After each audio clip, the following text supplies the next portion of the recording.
The clock glowed 2:37 and my husband's moans sliced through the silence like a knife.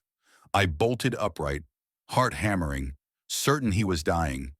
Then I saw his laptop screen stock charts flickering and realized he wasn't clutching his chest in pain but in panic over a crashing crypto market. I'm Ellen, 38, married to Greg for 12 years. We live in a modest Chicago suburb. Our life built on a steady routines, my teaching job, his accounting work, and our daughter Lily's soccer games.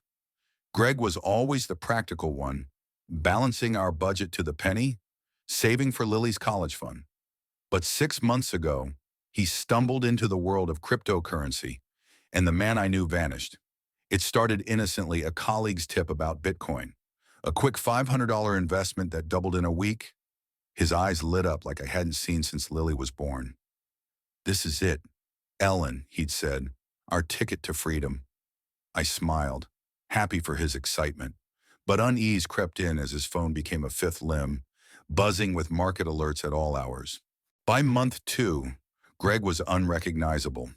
He'd stay up past midnight, hunched over his laptop, muttering about bull runs and hodling. Our savings, once sacred, dwindled as he poured thousands into coins with names like Doge King and Moon Shiba. I begged him to slow down, but he'd snap. "You don't get it, Ellen. This is the future." Our dinners grew silent, Lily's chatter the only sound between his distracted glances at his phone. I missed the man who'd laugh at my bad puns, who'd plan camping trips with military precision. Now, he was a stranger, wired on energy drinks and dreams of Lambos. The tension built like a storm.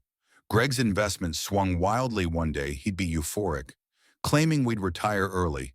The next, he'd be pale, cursing some whale who tanked the market. I checked our bank account one night and nearly vomited. $20,000 gone, half our savings. When I confronted him, he swore it was temporary, that a big rally was coming. "Trust me," he pleaded, but his eyes were wild, like a gambler chasing a losing streak.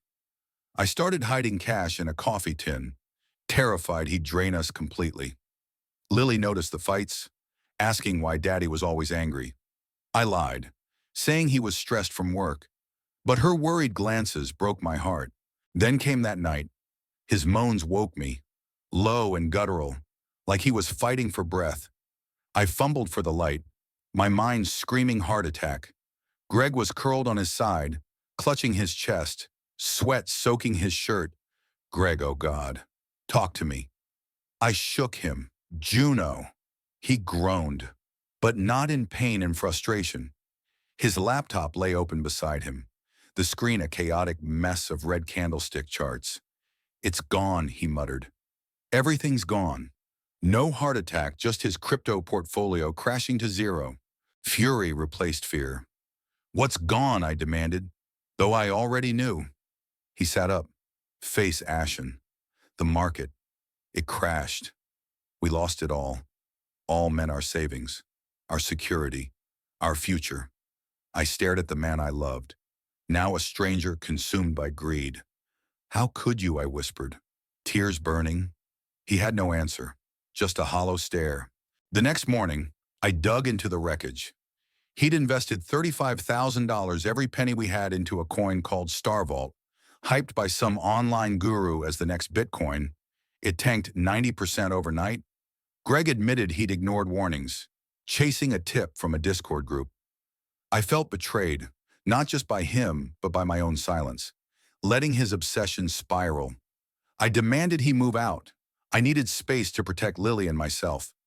He begged, promising to fix it, but his promises felt empty. Days later, I found a financial advisor, Sarah, who laid out the damage we'd need years to recover. But she also gave me hope, mapping out a plan to rebuild. Meanwhile, Greg crashed on his brother's couch, sending me desperate texts about new investments to make it right. I ignored them, focusing on Lily and our future. Friends rallied around us, offering meals and support, reminding me of the community I'd neglected in our chaos. Weeks later, Greg showed up, sober and broken, admitting he'd been chasing a fantasy. He joined a support group for gambling addiction, seeing parallels in his crypto obsession. I wasn't ready to forgive, but his honesty cracked the wall around my heart. We agreed to counseling, a slow step toward healing. Sarah's plan worked. We rebuilt our savings bit by bit. Greg swore off trading, focusing on his old accounting job, and Lily's smiles returned. Looking back, I see how greed blinded Greg, but also how love and community pulled us through. It's a cautionary tale of chasing dreams at the cost of reality. What do you think was Greg's mistake unforgivable? Or does everyone deserve a second chance? Share your thoughts.